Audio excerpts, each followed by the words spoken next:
તો મિત્રો સ્વાગત છે એક નવા બ્લોગમાં। બહુ સમય પછી તો આજે છે જન્માષ્ટમી, તો હું ને મારો મિત્ર જઈ રહ્યા છે રણછોડરાય મંદિરે। તો ચાલો આ બ્લોગમાં બની રહેજો, એન્ડ સુધી જોજો તો તમને પણ મજા આવશે।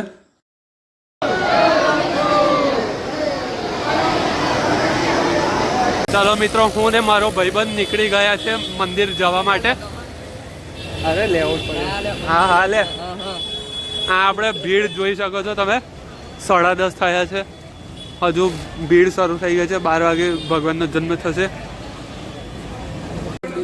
ગયા વર્ષે જન્માષ્ટમીમાં અમે તો આવી નતા શક્યા, કારણ કે પૂર આવી ગયું હતું। અહીંયા આખે પાણી પાણી થઈ ગયું હતું। હવે સાંજે નંદ મહોત્સવના દિવસે સાંજે દર્શન થયા હતા પાણીમાં। એવું ક્લિપ અહીં લગાડી દઈશ, એ તમે જોજો।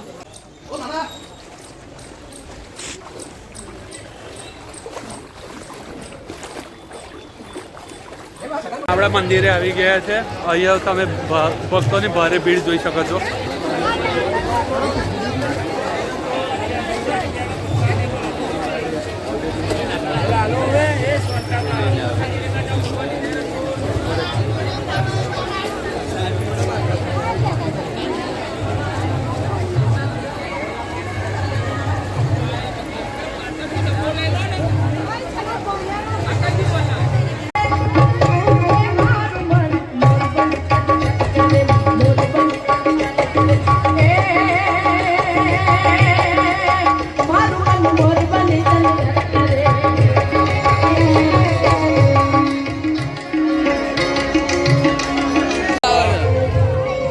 આપણે છે ગોમતી ઘાટ પર, અહીં પાછળ ભજન સંધ્યા ચાલી રહી છે અને હું તમને મંદિર બતાવું કેટલું મસ્ત સરસ લાગી રહ્યું છે, આપ જોઈ શકો છો।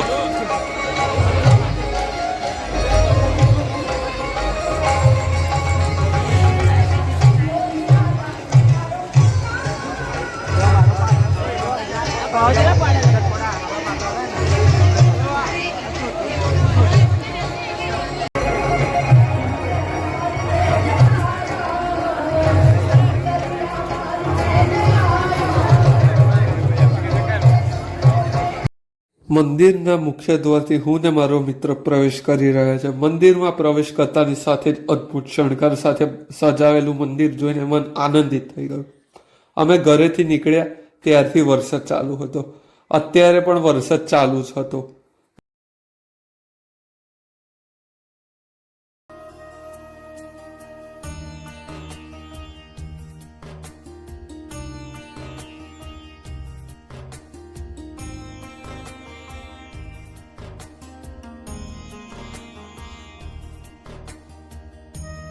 આપ જોઈ જ શકો છો, આ સમય હતો 7:30 અરસાલ। તે સમયે ભક્તોની ભારે ભીડ હતી।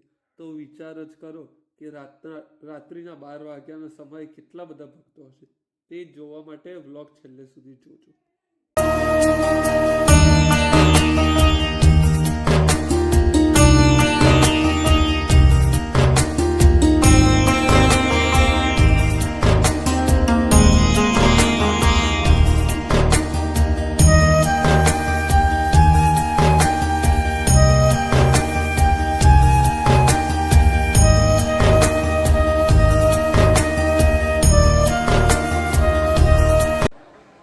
તમે જોઈ શકો છો આ ભીડ કેટલી બધી છે। આ સમય હતો 11:15નો, જે પોણો કલાક જેવું બાકી હતું। અમે મંદિરમાં સાઈડમાં ઊભા રહ્યા હતા જેથી કોઈ ભક્તોને અડચણ ના પડે। તે સમયે વરસાદ પણ ચાલી રહ્યો હતો। ભરપૂર માત્રામાં પોલીસે બેરિકેડિંગ કરી રાખી હતી। માત્ર મુખ્ય દરવાજાથી જ એન્ટ્રી હતી, ચારે દરવાજાથી સાઈડમાં કોઈને મંદિરની આજુબાજુ રહેવાની પરવાનગી નથી। આ સંદેશ કોઈ રીતે જોઈ શકો છો તમને, સાઈડમાં દેખાઈ રહ્યું છે કે મંદિર ખાલી છે અને એક જ સાઈડ ભીડ છે।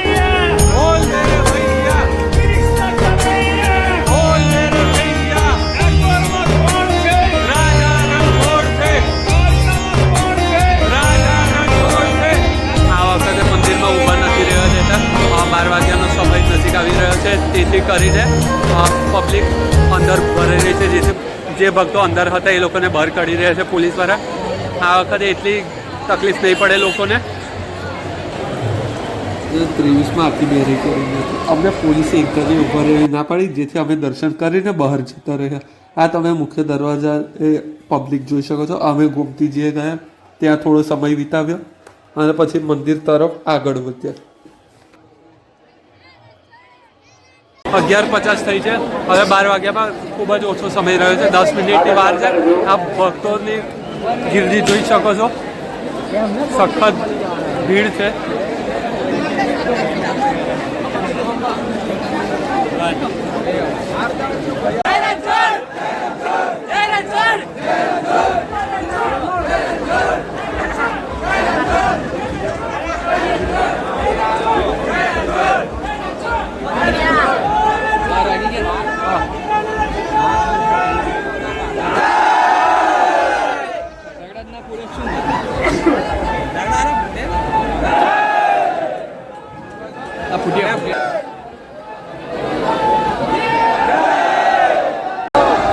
વાગીને 4 મિનિટ થઈ છે. ભક્તોમાં ભારે ઉત્સાહ છે.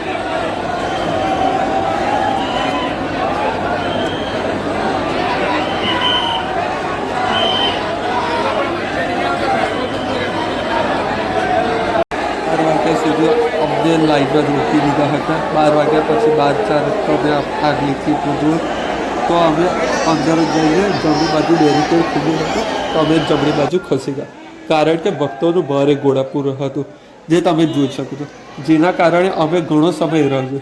1:15ના અરસામાં અમે દર્શન કર્યું. તે સમયે ભક્તો સામાન્ય હતા અને બેરીકેડિંગ પણ હટવા લાગી હતી. આરતી સુધી અમે મંદિરમાં જ રહેવાના હતા તો અમોએ રાહ જોઈ શાંતિથી. 1:30 વાગ્યાના સમયે અમે મંદિરની અંદર પ્રયાણ કર્યું. ત્યાં અમે સોનાના પારણા દર્શન અને ભગવાનના દર્શન થઈ રહ્યા હતા. અમે 1:30 વાગ્યાથી મંદિરની અંદર હતા. ભગવાનને શણગાર્યા, ત્યારબાદ આરતી થઈ. 2 વાગ્યાના અરસામાં ભગવાનની આરતી થઈ. ભક્તોની ભીડ ખૂબ જ વધી ગઈ હતી. એક વસ્તુ છે જે હું તમને કહેવા માગું છું પણ હું અહીંયા નથી કહેતો, જેની લિંક તમે ડિસ્ક્રિપ્શનમાં જોઈ લેજો ત્યાંથી જઈને.